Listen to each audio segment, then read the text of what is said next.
Leçon 226. Ma demeure m'attend.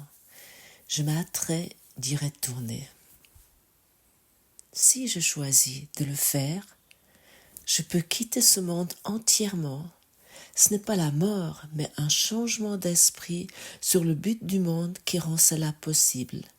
Si je crois qu'il y a une valeur telle que je le vois maintenant, ainsi il restera encore pour moi.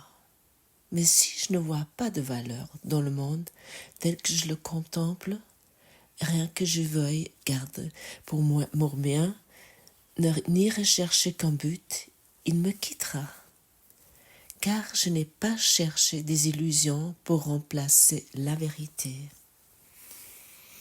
Bienvenue, mes amis. Aujourd'hui, nous cheminons ensemble à travers la leçon 226 d'un cours en miracle. Cette leçon, ma demeure m'attend, je m'hâterai d'y retourner, nous invite à rentrer chez nous. Pas un chez-soi matériel, mais un état de conscience. Oui, celui où nous nous souvenons que notre véritable demeure n'est pas dans ce monde, mais dans l'esprit, dans la paix infinie du ciel. Et souvent nous nous imaginons ça très lointain. Mais si nous sommes prêts de laisser ouvrir un espace en nous où nous pouvons déposer tout ce qui nous pèse. Et dans cette phrase, il y a une phrase qui peut directement peut-être nous, en tout cas moi, elle m'a directement sauté aux yeux. Si je choisis de le faire, je peux quitter ce monde entièrement. Ce n'est pas la mort, mais un changement d'esprit sur le but du monde qui rend cela possible. Si quitter le monde, ce n'est pas fuir la vie. Combien de fois je me suis dit dans cette vie, pourvu que ça s'arrête enfin, pour que cette vie s'arrête. Et au fond, même si nous quittons la vie par la mort, ce n'est pas possible au fond. Autant que nous n'avons pas délivré, nous n'avons pas pardonné notre histoire, il y a ce cercle karmique et nous revenons avec les mêmes choses et rien n'a changé. Dans ce monde égotique, la mort ne résolut rien. Et quitter le monde, ce n'est pas fuir la vie, ce n'est pas se retirer de l'expérience humaine. C'est simplement de cesser de voir ce monde comme notre demeure définitive, se retirer la valeur qui nous donne aux illusions pour retrouver la vérité. Et comment nous donnons de la valeur à ce monde. J'ai fait ça pendant une grande partie de ma vie avec la réussite, professionnelle. Et dans mon idée, je pensais que plus que je réussirais lorsque je voyageais dans les avions, dans la première classe, lorsque j'étais dans les grands palaces, je logeais là-dedans, lorsque j'ai fréquenté des personnes très importantes et je courais d'un endroit à l'autre et il fallait toujours être impeccable et il fallait toujours paraître impeccable. Mais c'était simplement vide, ça m'a jamais vraiment satisfait. Autant que, je souhaitais arriver à ça, mais lorsque j'arrivais à ce qui me semblait bien dans ce monde, j'ai vraiment uniquement pu tirer le bilan, mais c'est totalement vide, c'est totalement... ça n'a aucune valeur. Et je suis très reconnaissante que j'ai constaté ça assez jeune. Et puis bon, heureusement à l'époque il n'y avait pas encore tous ces réseaux sociaux, donc j'avais pas besoin de me mettre en encore de publier mes images, mais c'était vraiment quelque chose qui j'ai pu constater, c'est pas ça. C'est pas ça du tout qui me rend heureux. Mais il y a, et je suis reconnaissante de ça, une partie de moi qui est restée toujours accrochée à cette source. Et dans des moments, je me suis toujours, lorsque j'étais dans ce monde de très superficiel, j'ai toujours pris des moments pour me retirer. Et où je trouvais mon calme et ma paix, c'était beaucoup dans la nature, dans la forêt comme ça. Et c'est ça qui m'a quand même permis de me centrer, de me poser des questions. Et c'est là vraiment où je faisais ces constats. Mais qu'est-ce que c'est? Qu'est-ce que tu es en train de faire là? Et tu peux... C'était comme en fait... J'étais là et je me dis, mais c'est comme si je me réveillais d'un rêve agité. Lorsque j'étais nouveau centré dans ce calme avec moi. Et nous pouvons faire ça à chaque instant, peu importe quelle est ta vie. Imagine-toi que tu te réveilles d'un rêve agité et que tu réalises que la lumière du matin est déjà là, derrière les rideaux fermés. En fait, c'est ça. Et tu peux sentir que tout est déjà en toi. En toi, il y a une autre lumière qui se révèle. Et qu'est-ce que nous devons faire? Nous devons enlever nos chaînes mentales. Tant que nous croyons que le sens du monde réside en lui-même, que le bonheur, que la liberté ou la satisfaction peuvent être trouvées ici, dans ce monde, nous ne le quitterons pas jamais. Et pour ça, je suis très content que j'allais peut-être même très loin dans cette idée de vouloir être dans ce monde, et je ne veux pas dire que ça m'arrive plus. Il y a encore des moments où je me fais happer par ça. Mais maintenant, ça dure moins longtemps et il n'y a plus cette frénésie. Et de me rendre compte que non, ce n'est pas là-dedans le bonheur, que le bonheur ne peut pas être trouvé ici dans ce monde. Mais nous le quitterons jamais, même pas lorsque nous mourrons. Tant que nous croyons que le sens du monde réside en lui-même. Les chaînes qui nous lient au monde, ils sont mentales et non physiques. Et pour cette raison, ça a pris pour moi en tout cas du temps, ou ça prend du temps. Et pour cette raison, j'ai pratiqué ces leçons pour qu'elles se desserrent de plus en plus. Et les chaînes qui nous lient au monde sont mentales et non physiques, comme je viens de vous dire. Notre attachement, notre valorisation du monde nous y retient. Autant que nous trouvons une valeur dans ce monde, nous le quitterons jamais. Même pas lorsque nous mourrons. Et notre attachement, notre valorisation du monde, oui, nous retient. Tant que nous estimons le monde tel que nous le voyons maintenant, nous le gardons, autant qu'il y a cette valeur qui est là.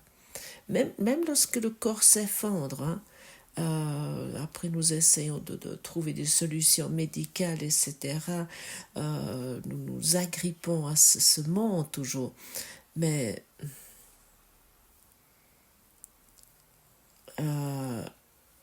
et je me suis posé dernièrement la question, si tout d'un coup, devant moi, il y a un portail qui s'ouvre et qui me dit, tu peux quitter ce monde, tu peux le quitter totalement. Est-ce que, est-ce que, est-ce que je suis prêt? Est-ce que tu t'es déjà posé la question?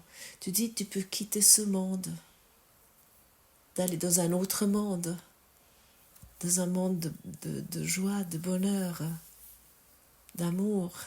Est-ce que je le laisse vraiment derrière moi, ce monde, ou est-ce qu'il y a encore une hésitation?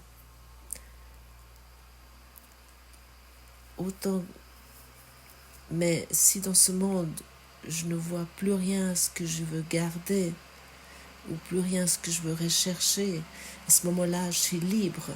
Mais regarde bien, sois vraiment honnête. Est-ce que je suis prêt de plus avoir donné de la valeur à ce monde? Plus rien.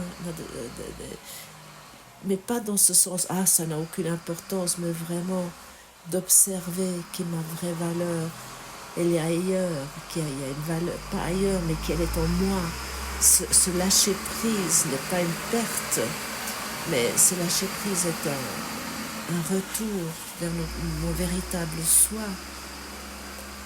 Mais moi, lorsque je me suis vraiment posé cette question, j'ai encore pu observer cette hésitation. Je l'ai donné au Saint-Esprit. J'ai dit, écoute Saint-Esprit, ok, je suis là. Il y a encore il y a cette hésitation, il y a cet attachement, et puis oui, et puis mes filles, et puis mon partenaire de vie, et tout ça. Mais tu perds rien. Il m'a dit le Saint-Esprit, tu ne perds rien. Mais c'est comme il y a cet attachement qui était encore là. Et pour cette raison, il y a le choix de la vraie valeur. Et comme c'est dit dans cette leçon, si je ne vois pas de valeur dans le monde tel que je le contemple, il me quittera. Voilà, c'est ça la réponse. Et c'est un choix intérieur. Lorsque nous cessons de donner du poids aux illusions, ou valeur à ces illusions, elles perdent leur pouvoir sur nous. Et combien faisons-nous cela? Comment nous croyons que les choses sont si importantes, nous nous accrochons à des choses qui en fait sont rien. Et nous n'avons pas à faire disparaître le monde, mais nous pouvons changer notre regard sur le monde. Et peut-être tu as envie de te poser la question, qu'est-ce que je tiens encore à garder?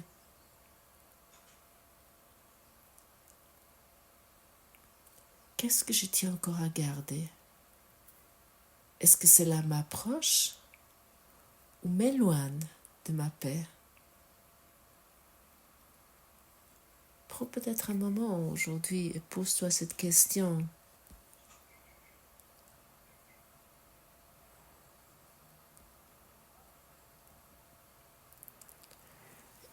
Et cette prière, magnifique prière qui nous dit aujourd'hui, Père, ma demeure attend mon heureux retour. Tes bras sont ouverts et j'entends ta voix. Quel besoin ai-je de m'attarder en un lieu de vains désirs et des rêves fracassés quand le ciel peut si aisément être à moi.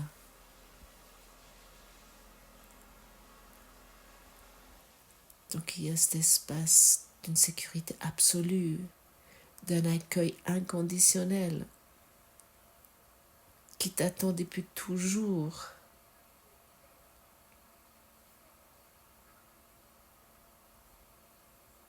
Et tu n'es pas seul dans ce retour. Il y a une présence qui t'accompagne à chaque pas. Oui, il y a toujours Jésus à tes côtés. Le Saint-Esprit est toujours avec toi. Il n'est pas en fait à tes côtés, il est en toi. Il est vraiment en toi. Et même quand tu crois t'être égaré, cette présence, ce qui est le plus fort en fait, ce qui est beaucoup plus fort, ce que tu peux t'imaginer, même si tu as des idées, tu dis que mais moi je gère tout et puis j'ai tout sous contrôle et je sais comment faire et puis tu as déjà échafaudé des plans. Cette présence te ramène là où tu veux y aller. Il suffit d'une petite disponibilité et ça m'est arrivé lorsque je rencontre le cours pour la première fois il y a déjà pas mal de décennies. Bon, entre-temps, j'avoue, je l'ai mis parfois de côté. Je me suis nouveau égarée, mais j'ai eu une situation de ma vie où j'étais vraiment dans un désespoir profond. Et j'étais là et j'ai dit, mais il me faut de l'aide, il me faut quelque chose. Et il faut que j'aie quelque chose. Mais j'ai vraiment pas, je me suis vraiment dit, ce n'est pas à l'extérieur. J'ai simplement exprimé, il me faut de l'aide.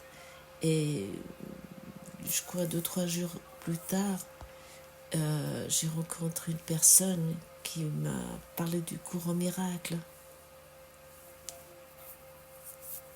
Donc voilà, lorsque nous sommes vraiment ouverts, n'importe quelle situation, il y a une réponse qui arrive parce que notre soi, notre véritable soi, tout d'un coup, a la possibilité de s'ouvrir. Il nous faut uniquement notre petite détermination. Et qu'est-ce qui nous empêche de soi souvent? La pensée qui ne pardonne pas. Une pensée qui ne pardonne pas fait de nombreuses choses. D'une activité frénétique, elle poursuit son but. Ça, c'est le passage 3 dans notre thème principal depuis ces leçons 221. Qu'est-ce qu'est le pardon?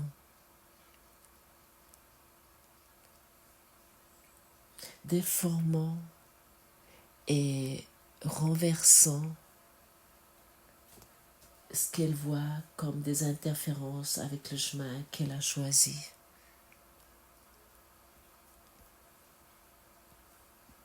Parce que ne pas pardonner, c'est rester accroché à un rêve de séparation. L'ego, il s'agite, il veut corriger, réparer, contrôler, mais toujours dans le cadre de l'illusion. Mais si je dépense vraiment une fois mes armes, je dis, ok, là, je suis prêt, fais pour moi. Ou peu importe comment tu formules celui-là.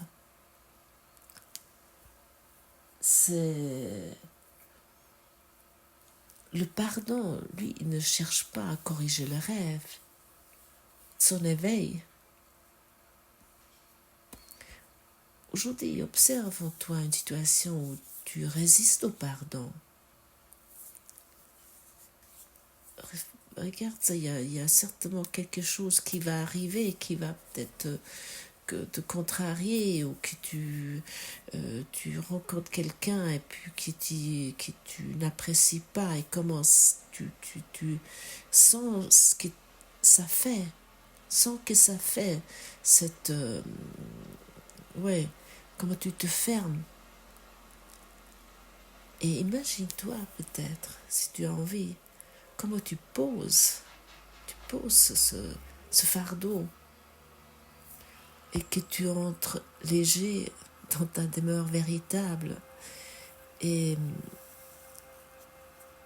Et lorsque c'est dit dans cette leçon, ma demeure m'attend, elle est en moi, elle est en nous, elle est en toi. Et je m'hâterai d'y retourner. En fait, de mater, c'est maintenant, de le faire maintenant, dans les ici et maintenant. Simplement. C'est-à-dire que notre demeure est en Dieu. Elle est déjà prête. Et il nous reste qu'à relâcher les illusions et de répondre à l'appel. C'est simplement ça, de dire oui, que je suis prêt, d'accepter, d'y retourner dans ma demeure qui est en moi. Merci mes amis d'avoir écouté. J'ai navré un peu de bruit. Je crois qu'il y a un chantier juste dehors. Et pratiquons aujourd'hui ensemble dans la joie et dans le bonheur. À demain.